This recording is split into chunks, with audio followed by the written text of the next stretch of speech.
So I'm going to tell you a little bit of a story here.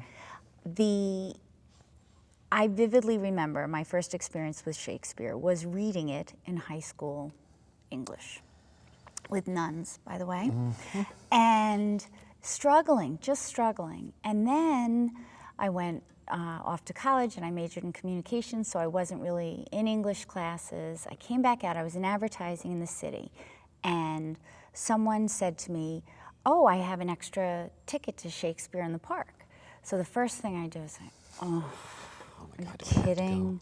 I remember that. A candle's never a candle. It's always something else. You know, I don't know what any of this is going to mean.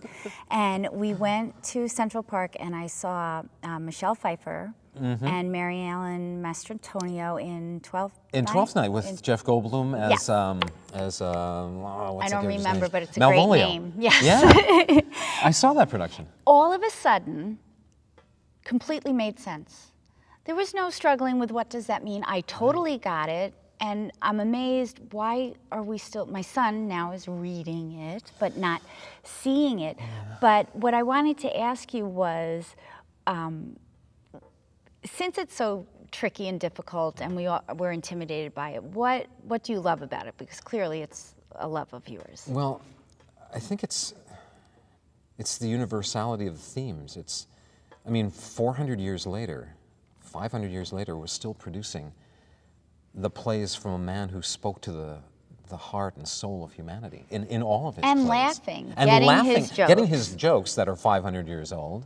I mean, pick it up, it's an antique, right? Right. But he's got this way of reaching into the soul of the human being, breathing his life into them, and then through those amazing words that he's written, he gives the actor everything he needs. It's most of it is structured in iambic pentameter, 10 beats per line.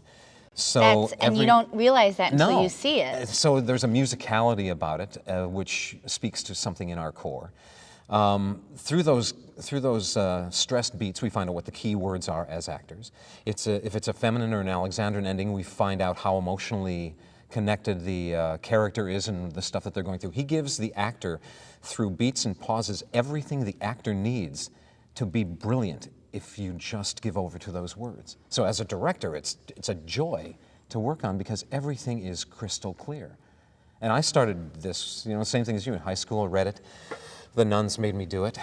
But they also brought us to the Romeo and Juliet that came out in 1969. That's how old I was. I've seen that one. It was an amazing when I read the play, I understood about 75% of it. When I saw that movie, it hit me.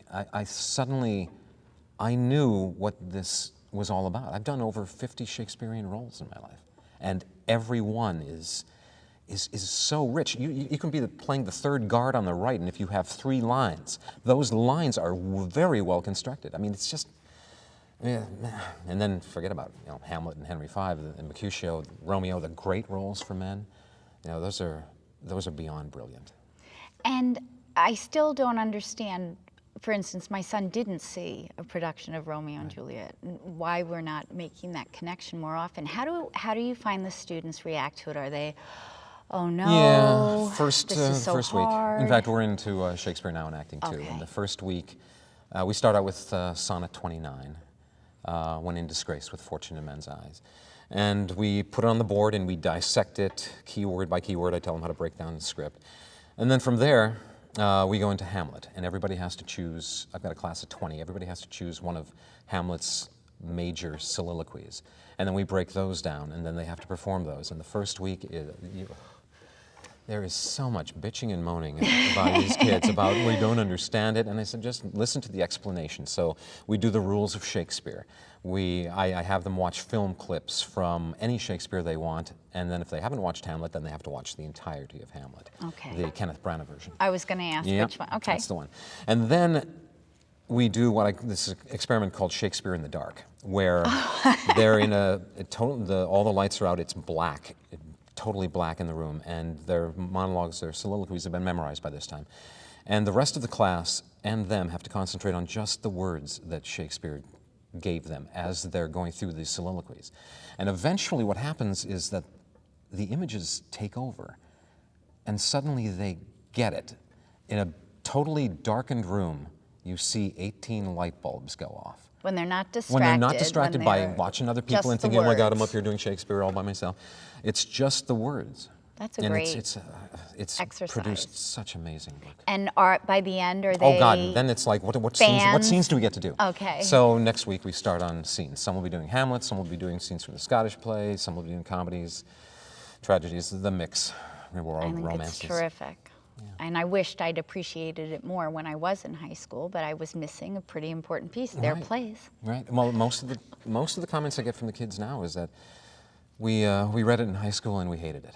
Yeah, it was Shakespeare, a struggle. Yeah, but Shakespeare it's not meant to be just read. When it's the works of Shakespeare, you know, you read them, it's called the works. When you produce them, it's called the plays, because you get to play Shakespeare. And just everything, the nonverbal, the tone of voice, because then, of course, I went on and I saw Dustin Hoffman in Merchant of Venice. As Shylock, yeah. And look at me, I get it now.